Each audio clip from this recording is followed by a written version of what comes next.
What's up, everybody? My name's Steez, and I'm going to be playing a game on the Nintendo Switch called Dragon Marked for Death. This isn't a new game, it's been out for a while, but it's a really cool 2D RPG action platformer that plays a lot like Monster Hunter meets Mega Man. And I've been playing it for a while, and I feel like I'm fairly comfortable with the game and its systems, and I'm going to start a new game playthrough and see if we can kind of just check this thing out together and see if I can show you guys some stuff if you're interested. So come along with me and we'll get this thing going. So start a new game here. And this game's created by the same company that made Mega Man Zero way back in the day and Mighty Number 9. Not that that's like a real selling point if you know what that is. But they made the Bloodstained 2D games that are out. There's the Bloodstained Curse of the Moon, I think is what it is, and that's like a Castlevania clone, and that's a really cool game, and they're really good at these 2D platforming action games. So you got all these different classes to play with, and you unlock these two after some DLC and some quests within the game. I'm not going to hit those ones right away. I'm going to start with this character called the Empress. So you play with these characters that are all aspects of their god and creator, who's this dragon, and he's at odds with the other god, who's the god of your rivals, the celestial god. So you've got a dragon god and a celestial god, and I'm going to give this character a gender-neutral name, call it name Steez. We're going to get this thing going. So you start a contract. And it's cool, you got these little tips and hints and loading screens in between, and here we go with the story. Little girl's running from somebody. Doesn't bend her knees when she runs. The astral dragon once saved a tribe of people who were on the brink of destruction.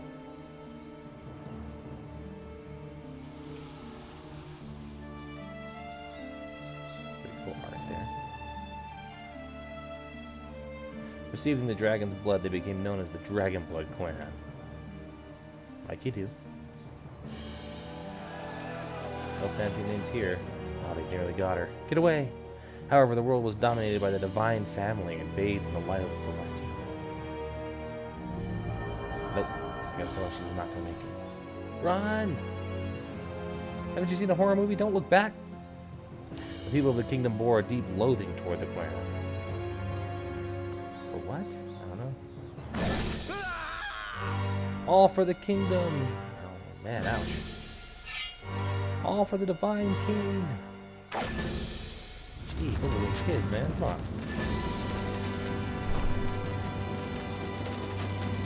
Thrall of the dragon, be gone of this world. Or from this world, excuse me. Okay. Jeez. We're just over here picking berries.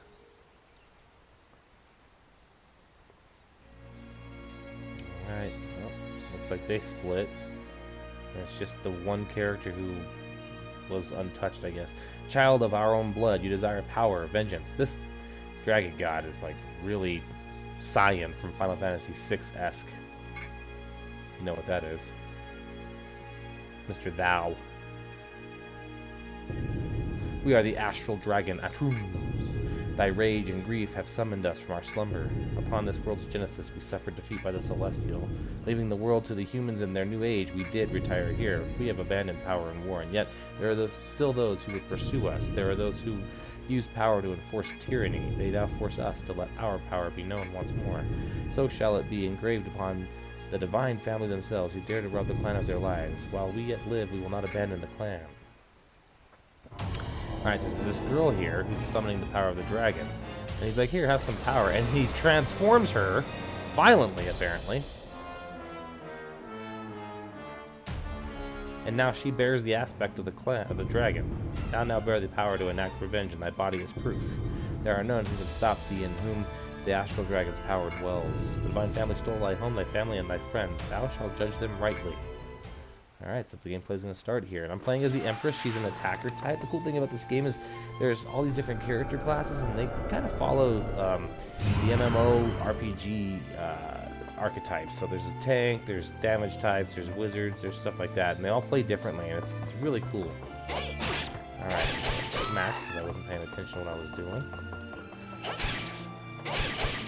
3-hit combo for this character. That's our main damage. Destroy the obstacles. Alright, moving forward here. Just a regular jump. Up arrow to open treasure chests. Interact with most things in the environments. When enemies drop things on the ground, you push down to collect the things that are dropped on the ground, like loose items. Zoom in and out. You can lock the camera. I'm going to go ahead and do that. Dragon's giving us orders. We got a quality holy water. Now, did we get a quality holy water? No, we didn't get anything in our inventory. In the game, when you open treasure chests and defeat enemies and stuff, unless they drop it directly on the ground, then you don't get those items until you complete the mission successfully. If you fail the mission, you don't get the items from the mission. So it implores you, if you're gonna really go around picking up all the treasure chests to beat the level, do your best to beat the level, because otherwise you don't get that stuff. If enemies drop stuff on the ground, depending on what it is, if it's curative or restorative items, then you can get those. If it's money, then I don't believe you do get it, but I could be wrong about that. I don't really remember that. I don't pay much attention to the cash, because you most of the cash you get from quest rewards. There's like a flat rate you get for completing quests, and they'll tell you that before you accept a mission. This game plays out like you've got a hub world, overworld, and then you accept missions from the hub, and you travel out to different areas and complete quests from those different areas. So in our menu here, we've got items, equipment, log, chat, status, quest details, tips. We're not going to go through all this stuff. Here are your items. You can use them freely. You can only bring a maximum of 8 items on a quest with you, kind of like in Monster Hunter. And those do all sorts of things, like boost stats or heal or remove negative status effects and stuff like that. You have your equipment here. You can carry up to 2 weapons with you, and then you get 2 accessories, which are like your armor basically. Most of the time, accessories are just going to be flat stat buffs. Sometimes they change some of the mechanics, like giving you higher jump and stuff like that. But for the most part, you're just going to use them to give you bigger numbers. And then same thing with your weapons for the most part. Some of them have elemental attack ability, but for the most part, they're just bigger numbers. So the characters have different. Most of the characters have either 1 or 2 weapons that they can use that make them play differently. But for the most part, that's it. I mean, it's not like you get this girl's not going to get nunchucks and stuff like that. She's going to have a sword, and she's going to have a different kind of sword. And it's just a slight variation. All right, keep moving forward here. I'm gonna hit this little button to bring the platform down, and she doesn't have a double jump, so we kind of have to rely on platforms and stuff to reach the higher areas.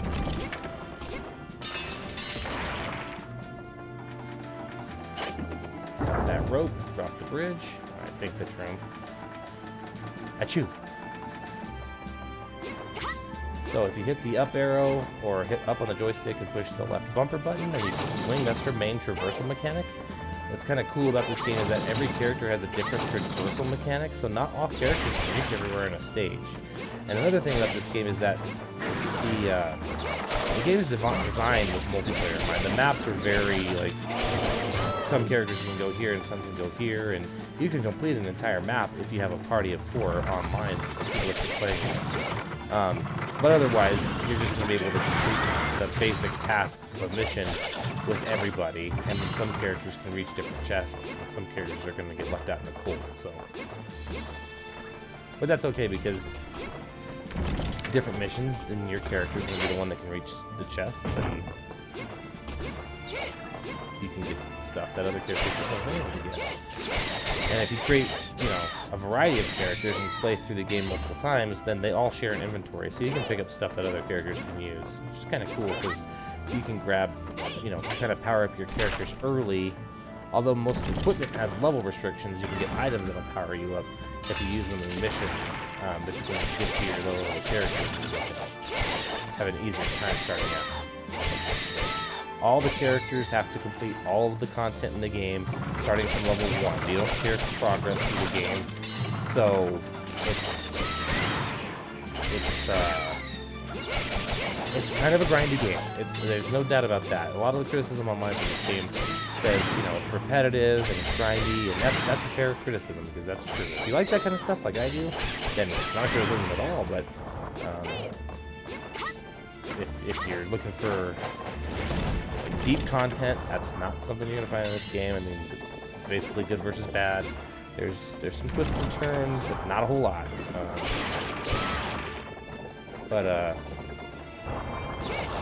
It's more about the grind, more about the loot treadmill.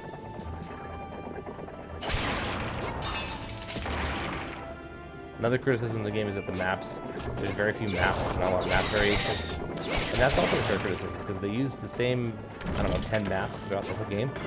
And different missions have different areas blocked off. So what I was just running into a few seconds ago, those big blocks, are basically an arbitrary obstacle so that you can't reach the specific area in this level. So it'll point you to a different place in the level. So basically it's saying don't go here on the map. The mission that you're in is at a different area. They don't open the whole map to you for every mission. Which kind of makes sense because the maps are pretty big, to be honest. If you expand your mini-map, it's pretty big maps. Alright, so when you see a blue light's blocking off an area like that, that generally means boss fight. Or horde of enemies that you have to fight. Aku says, I am an envoy to the celestial primatus. Sinner, listen well. The divine family who rightly worships the celestial saw fit to judge your village, and did so in consort with the legion of divine knights. Thus was the will of those who live in this world. We do not interfere in such affairs. However, that you would wield the power of the astral dragon who opposes the celestial. To avert utter disaster, the blaze of vengeance must be extinguished. Talking about how the dragon wants vengeance, so he needs to kill me so I don't seek vengeance anymore. Alright, so enemies have character portraits as well. Up in the right-hand corner, you can see that they have different abilities. Strength, agility, intelligence, vitality, luck, and high. Your character has the same stats. That's just a kind of a quick way for you to tell. They also have most enemies have an icon next to their statistics. That's a different color. This character is a water elemental character. My dragon cannon is fire, so when you see the damage numbers coming out, when you see that they're red, that means that the damage that I'm doing to that enemy is at a disadvantage. So, although I was at a disadvantage against him with my dragon cannon, which is holding down the A button, I still managed to muscle through and kill him flat dead on the ground. Take that, sucker. I did take a lot of damage because I was sitting here explaining stuff, but that guy's just kind of meant to be an easy first step boss kind of thing. Another criticism of the game is that they reuse a lot of the same enemies over and over, and you'll see that same monster in various different elemental forms. That was a water version. He freezes you with his attacks. There's lightning versions that like paralyze you. That's the way this game is. It's not incredibly varied in its game types and its enemies and its maps and stuff, but for what it is, it's really cool, and the mechanics themselves are fun. All right, so we finished the level. We finished the quest. These are the items that we picked up along the way from the boxes. I've got a quality holy water that heals a flat HP amount. We got a rainbow candy that increases all of your statistics up to a maximum of +10, but it increases them by a percentage. So because our numbers are so low right now, that's a high quality item, but it's not good for us at early levels because it doesn't really give us anything with our numbers being so low right now. Premium holy water, which heals a flat 140 HP. That's outstanding right now. I mean, that's way over healing for us because I think our character only has 60 HP. So this would be an effective full heal. This would be something we need to save for later. Ogre's Bangle. This is some armor, or what's known in this game as an accessory.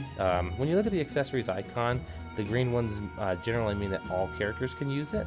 Like I said, you can share. You have a shared storage for all of your characters. So you can drop that in your storage bin, and another character can come along and use that without having to find it themselves. Then you have the Hunter's Sword that only the Empress can use. That's a flat statistical buff from what we've got now, which is the Short Sword. And then we've got these various other items. These are items that enemies dropped along the way and you pick up just by walking over. And these are generally items that you use as currency to enhance your weapons and armor, or as currency to buy other forms of currency, which is kind of strange, but these old Pagnas coins, these are used to convert into silver pieces, which are used to upgrade items. All right, so after we've got our items, we get our gold rewards, so what we got picked up plus what we got for clearing the map. And then our XP rewards. You don't get XP unless you beat the map. So you always get the combat XP, so even if you die And in a single-player game, you can die up to 3 times without losing the match, or the map. If you die that 4th time, then you'll fail a mission. And even if you fail the mission, you'll get all your combat XP, but you don't get a survival bonus, obviously, if you fail. And you'll get a clear bonus if you fail. And the cool thing about the clear bonus is that that was added after the game was released with an update. That's for basically not using a number of your retries, not using a number of your revives. So if you save all of your revives, then the level will give you a clear bonus relative to the number of revives you had left. Alright, so after you level up, and we level up 4 times from that, and I think you'll always level up 4 times from the first tutorial mission, you get a bonus point for each time you level up, so we got 4 bonus points.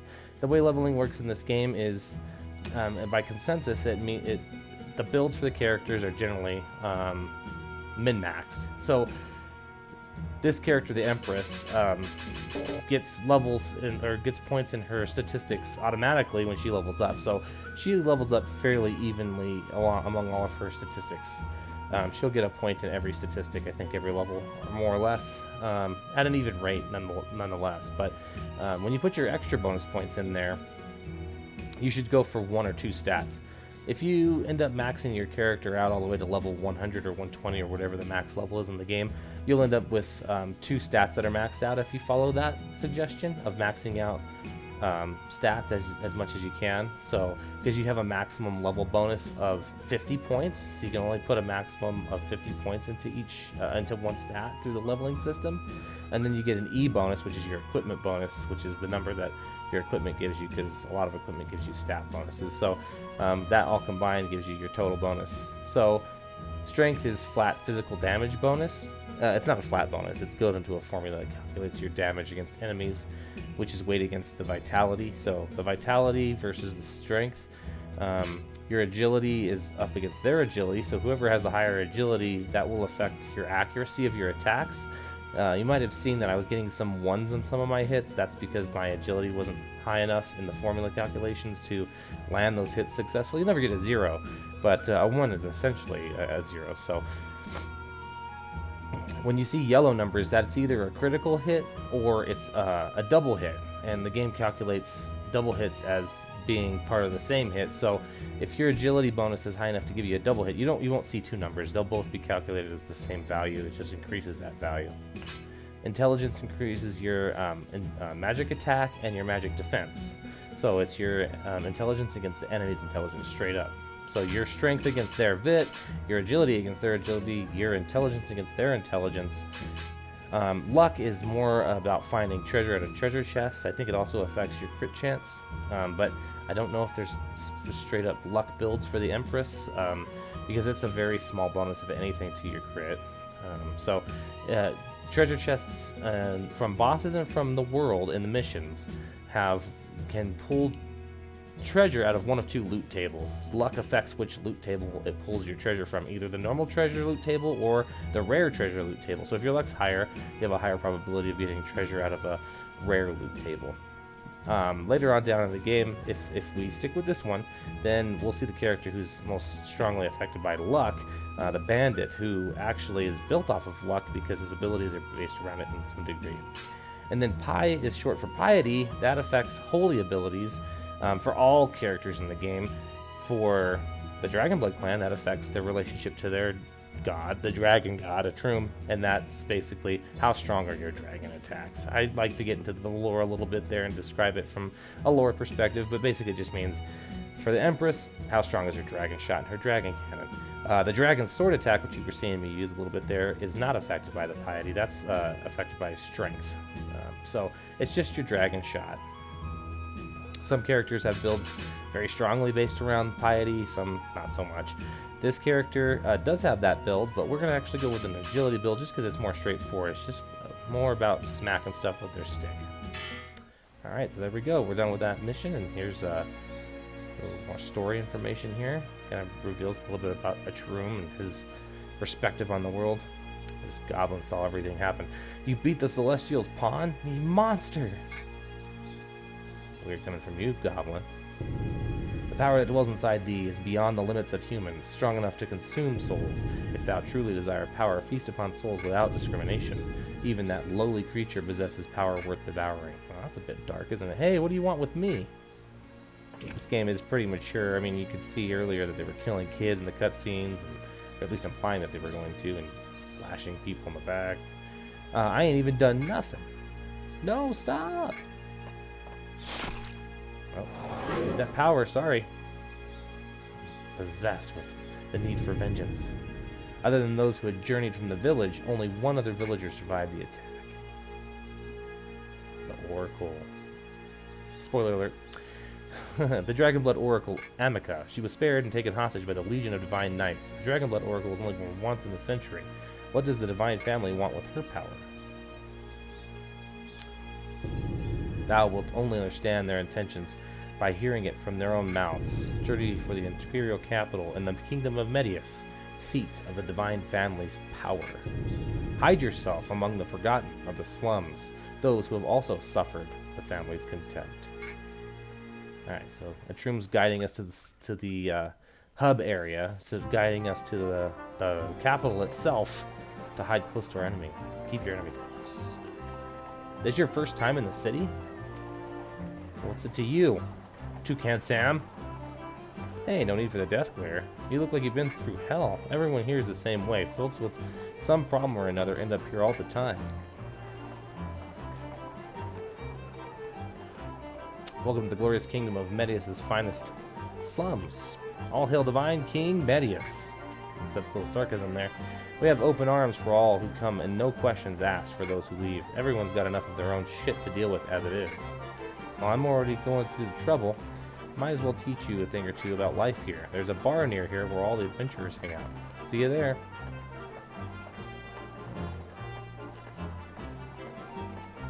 That's a friendly guy, but I'm walking around with a sword and some kind of protuberance growing from my arm. I mean, I wouldn't be approaching that person if it were me.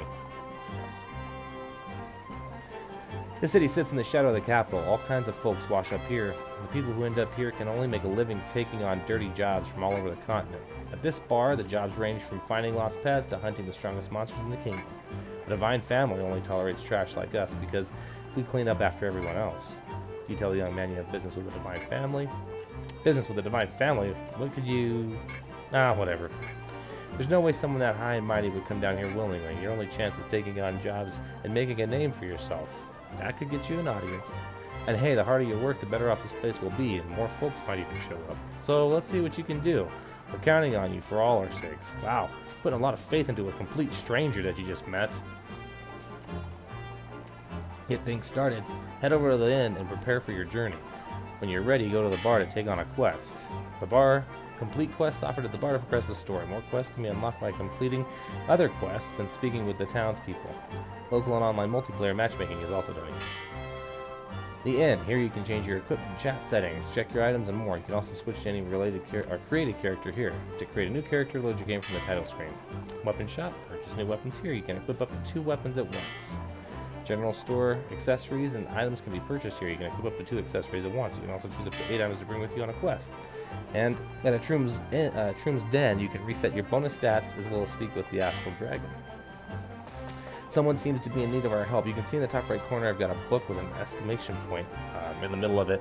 This can be kind of annoying. This means that there's somebody in town who has a quest for you. So if you talk to that person, and they'll generally have an exclamation point in a word bubble above their heads, like this guy in front of me. But sometimes you won't find them so easily. They won't be just standing there waiting for you to find them. Like out in the open, you'll have to search the whole town. Then it can be a little bit annoying because you're wandering all over town, but if you talk to him, you'll get another quest. Hey, aren't you that Dragonblood adventurer? Heard there's some new work at the bar. Somebody just came through looking for help with some job. Pretty simple. They don't have a lot to say, these NPCs. This is, believe it or not, a horse. And why believe it or not? It's a 2-legged horse. Looks like a kangaroo. But, what do I know? Oh, haven't seen you around here before. Alright, if you're looking to spend some time here, you should check into the local inn. I came to this city to do some peddling, but sales have been awful. I'd like to at least earn enough for this one's feed. Talking about the horse, I guess. They don't say a lot of different stuff. After you've heard their first 2 thought bubbles, or their first 2 options for dialogue, it's pretty much it for the rest of the game. Kind of another criticism about it. Some of these characters do give you quests, but that's all the difference that they give you. Most of them just stand there. It's kind of unique to see them walking around. Look at this old gal. Young one, you've got quite an interesting aura about you, Susurrus. Yes, you've piqued my curiosity quite a bit. I'll read your fortune for free. Yes! I see it. Your goals, should you wish to achieve them, the straightest path is the most dangerous. I can see many branching paths before you, occasionally a single path. It may seem as if all you must do is simply walk down it. However, you should scour it carefully. Only by doing so will you find the true way. I think that sounds like a fortune cookie there. Alright, Marcus says, oh, this may be the first time I've seen a Dragonblood adventurer. I'd heard the Dragonblood clan detested fighting, but perhaps that was mistaken. Even though this is the slums, we are still in the capital of Medius. This is the land where the followers of the Celestial are the strongest. To come all the way here, you must have a good reason. Yeah, I do. Vengeance, baby. Little Paco says, I always play here when Mom and Dad are at work. That girl over there always watches me while I'm playing. If she wanted to play with me, she should just ask. Or she could just ask. Alright, creepy. Lady, who are you? That boy over there is always playing by himself. I wonder if he has any friends. We'd have more if you go talk to him. Pavo says, that Scar. You're what they call a Dragonblood, aren't you? I've heard rumors about your kind. They weren't nice rumors, that's for sure. So one guy, Marcus, says that we detest fighting, and this gal says that the rumors are nasty. Whenever I'm here, I can hear children playing. Listening to the sounds of children playing happily cheers me up. Sometimes I wish I could be as carefree as them. No doubt. I think everybody who's encountered the year 2020 can agree with you there. I know what you're thinking. What's a restaurant doing in a place like this? It's tough for a normal restaurant to stay in business in this city. Not long ago, when times were tough, I tried selling a soup made from local weeds. It wasn't a hit. So now I'm here trying to reinvent the store's menu. The effects of medicine's enemies drop vary with their color. This is a wildly different chain of conversation here. Red for burns, blue for frostbite, yellow for paralysis, green for confusion, and purple for poison. The very colorful ones are said to cure just about any ailment. Oh, and before you eat any mushrooms off the ground, be sure to take a good look at them first. That's it. I mean, again, not a lot of variation in this game. Not a lot of variety. Morgan says it's my duty to guard this gate, even if all you can see around here are swarms of peasants. This is still the capital. It's your village, do you? You're welcome to go home through the gate and never come back. Look at that mustache, man. I mean, that's a Hulk Hogan mustache there. Excuse me. All right, so we're in Atrum's den. It's not just sitting. He's not just sitting outside the village gate there. You have to kind of interpret that you walked quite a long way to get here. At least that's what I do. So you can offer a piece of Dragonite to change your Dragon element. We don't have any Dragonite right now, but this is kind of a cool mechanic in where you can change your element that you shoot out of your Dragon Cannon. And for other characters like the Shinobi, it really changes your mechanics. It gives you a different number of jumps and stuff like that. So that's pretty cool. You can change your builds with a Troom, basically. This is all for changing your builds. Offer a piece of Dragonite to reset your bonus stats. Again, changing your builds. If you switch your element, or if you don't like the way your character plays, then you can kind of change your points around. Just got to find Dragonite, which is a quest reward, and you can buy it from some vendors. You can speak to the astral dragon. Let's do that. As thou slayest thine enemies and consume their souls, thy dragon power shall grow stronger. The strength of your dragon's power shall appear to you as level, of course. Complete the tasks before thee and slay every enemy that crosses thine path to raise thy level. As you increase your level, you can talk to him with the same option, talk to a Troom, and he'll show you some cutscenes and stuff from the story. So it's kind of cool. As you open and close doors, go to different buildings, it'll save the game automatically. So you can pretty much quit at any time, and unless you're in a mission, it'll save your progress. Samantha, the shop owner, says, "Welcome to the general store. Take a look round." At the general store, you can buy items that you can take with you to the missions and accessories. So we've got different items here. Most of the items can be bought through the store. These torches can be good, so let's go and get one of those. There's areas in different missions where it's dark, and you need to use a torch in order to be able to see without zooming the camera all the way in. So these are just improvements of that. I don't want to spend all of our cash. You can generally get through an area on a torch. Essence of Wrath, aggro up for 180 seconds. Again, aggro is a component of this game because this is a multiplayer designed game. So You know, you've got tanks, you've got damage dealers, you've got characters who can heal, all these different roles. And like if you were to go into a mission, you can queue up for a multiplayer mission. The problem with that is it's hard to queue up for a multiplayer mission sometimes, because unless you're queuing up with people who are sitting in lobby waiting for people to join their game, you won't be able to join them. That you can't join mid-mission, basically. So while there is a huge multiplayer component to this game, myself personally, I've played this game from a single-player perspective. But yeah, there's a lot of different items that we could take with us. Panacea, you can heal everything. Pretty good thing to get, especially when you're not knowing what the maps have in store for you, and you don't want to carry a bunch of individual items that cure different stuff, like burns. Burns decrease your defense, so you take more damage when you have burn. Frostbite lowers your agility and it makes you move slower, and you can't jump as high either, so that's a really annoying ability to have on you for debilitation. Smelling salts heal confusion. Confusion reverses your controls. It's affiliated with the wind element. So if an enemy is wind enhanced, they will more often than not be able to confuse you.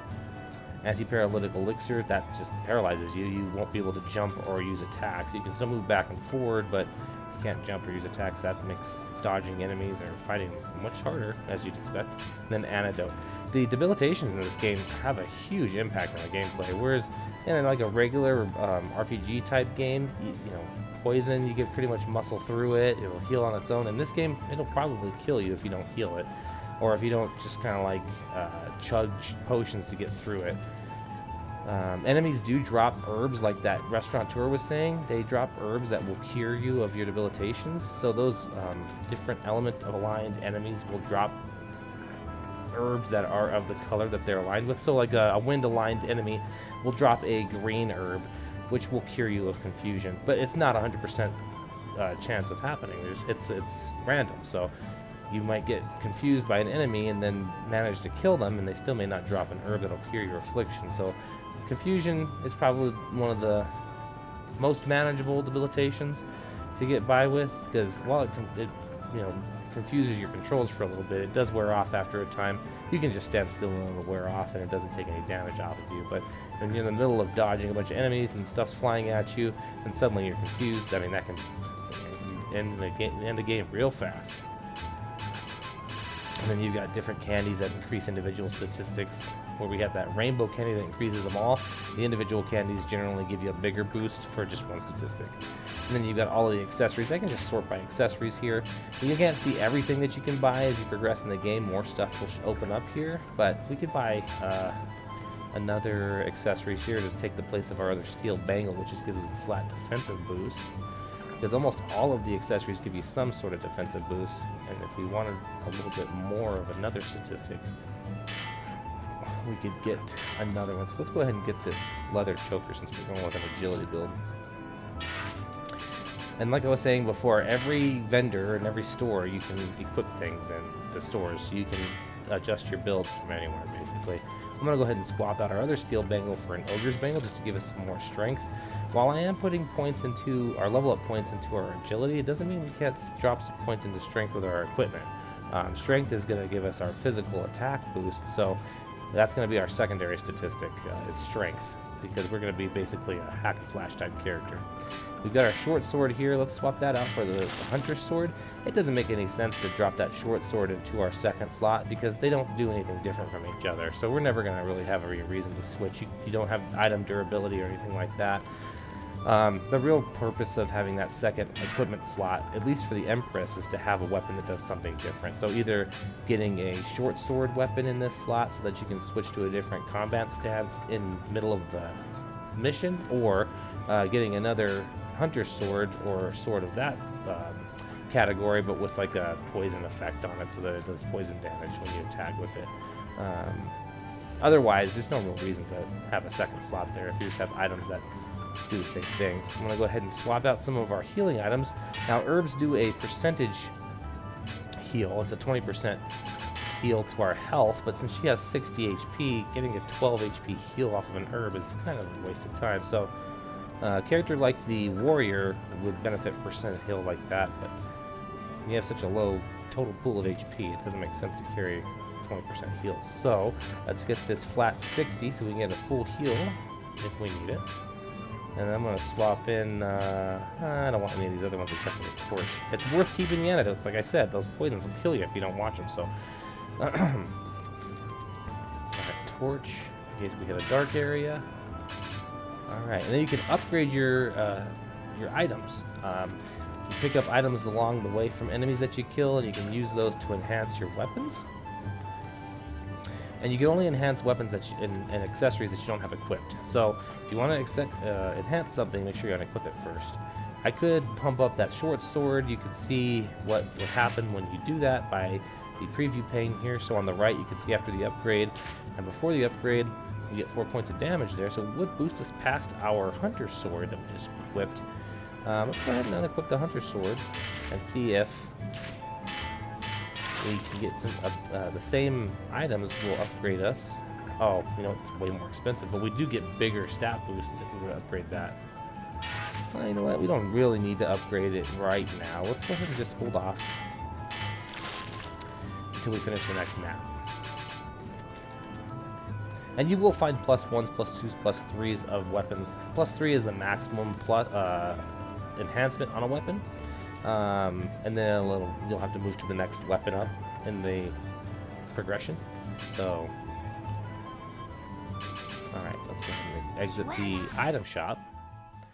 I would enter the blacksmith. You know what, I'm going to go ahead and enter the blacksmith as well. They do basically the same things. You can upgrade weapons from both stores, but the blacksmith sells weapons and the item shop doesn't. So, the Empress does have the ability to use short swords, but not these ones. These are blocked from her. And her first short sword that she can use, well, it isn't even in our loot table or our purchasing table right now, because we haven't progressed far enough in the story, but it's at level 20. More weapons will open up on the blacksmith's table here when we hit level 20. So you can also buy duplicates of weapons that you have to upgrade the weapon. So if you want to upgrade a weapon, you can use a short sword to upgrade a short sword instead of these blue enhanced cubes, because you will run out of these if you're constantly upgrading things. Alright, we're going to go ahead and stay with what we got here. Alright. So you can see we got a little bit of a different range for our attacks now. 97 in that third hit, that's pretty good. And those yellow numbers that are coming up, these trading dummies help you, kind of like get an idea of what the damage will be like when you go into the next mission. Those yellow numbers are those critical hits or those multiple hits that we get from having an agility bonus. Since this targeting dummy is a level 1, then we assume that they've got a lower agility bonus than we've got, so we're getting some double hits on those things. And then the basic combo for the Empress is a 3-hit combo, and there's a little bit of a delay after the third hit, but you can animation cancel through that with the Dragon Sword. So here's the Dragon Sword animation on its own. Here's the Dragon Sword after 3 hits. It comes down real fast. So it's good to jump in with a couple, because you can do an unlimited, well, as many aerial hits as you can get out, button presses. So while they're a little bit weaker, it's good to jump in with those, start off the combo, get the 3 hits from the combo, and then hit the Dragon Sword. And then that's a nice little 7-hit combo that you can get right off the bat when you jump in on an enemy. And then that Dragon Sword, for most basic enemies, will be a knockback. So while you're in the middle of your combo, you'll be able to knock them back if they're starting some sort of animation to attack you. So that Dragon Sword's a great finisher for a basic combo. We're going to move to the right now. Did you hear the news, Hillary? My word, a Dragon Blood. You mean the Astral Dragon's Dragon Blood clan? By the way, Pamela, have you heard about the King's Pet Knight? I heard about him. They say he's the strongest of the Divine Knights. His name is Vazith, and the rumor is that no one has seen his real face. Oh my, strong and mysterious. How exciting. I'm sure he's quite handsome. You said it, Pamela. I thought the same thing. I'm in charge of this gate. It's my job to keep some people out and let others in. Right. If you want to get to the upper part of the city, you better increase your status down here. Make it big, and the Divine King might bestow you with the permission to enter the city proper. Alright. For someone of your standing would never get permission to enter the capital. Go away. Alright, jeez. Tale of two guards here, Jesus. Hey, dog. Aw. You got all your legs. Unlike the horses around here. Eugene says, might you be a new adventurer? I was myself an able adventurer not long ago, I'll have you know. If you find yourself in any trouble, feel free to ask me. I have much wisdom to impart. Any adventurers entering the territory of a monster are likely to be targets of its ire, aggro. In the midst of battle, have you felt that the enemy was targeting you with 2 T's? That's known as aggro. It's important to manage the enemy's aggro when adventuring in a party. Alright, thanks. You may be able to equip a weapon even if you are below its level, but it won't be at full power. You can't even equip armor if you don't meet its requirements. Be sure to keep this in mind. You take an accuracy penalty if you equip weapons over your level. So. And this yak is actually a cow, and it says moon. Alright. Apis says, never seen you before. You new around here? Well, can't say it's any of my business. Why'd you ask? Everyone around here has got their hands full, just trying to survive. No one can spare a peace of mind for who shows up and who disappears in this city. Aw, chicken makes a noise but doesn't get a dialogue box, what? So, you found our market. We specialize in rare items collected from all over the world. If you're looking for something that a normal shop seems unlikely to carry, you might find it here. So you can exchange some of these fancy currencies that you found along the way after killing enemies for different items. Potions, these are good. These are better healing items than the herbs that you would get. And they go +1, 2. I think they can go up to +9. I'm not totally sure, but and then you've got your elixirs, which give you a percentage boost, plus they get rid of all statuses for 60 seconds. You've got these powders, which a lot of abilities and effects in the game will show you a healing in an area, and again, that's that multiplayer aspect coming in. You can heal people that are around you if you drop an item like that. So your item exchange, this is where you can trade currencies for one another so that you can buy specific things that you're looking for. There's like special weapons in here that you can try to exchange currencies for, so that you can have a little bit more agency over the weapons that you upgrade into, rather than just waiting for random chance for chests in the middle of missions. For now, if you want to raise your status in this world, you'll need to take on requests. And then finally, if you just got here, didn't you? I came here to work long ago when I was much younger. Alright, what else do you have to say? This city is the sort of place you grow more fond of the longer you live here. I guess you must be really fond of it because you're hanging out in the sewer. For now, if you want to raise your status in the world, you need to take on... Okay, we know that. I didn't mean to fire that whip off. That was a little premature evacuation.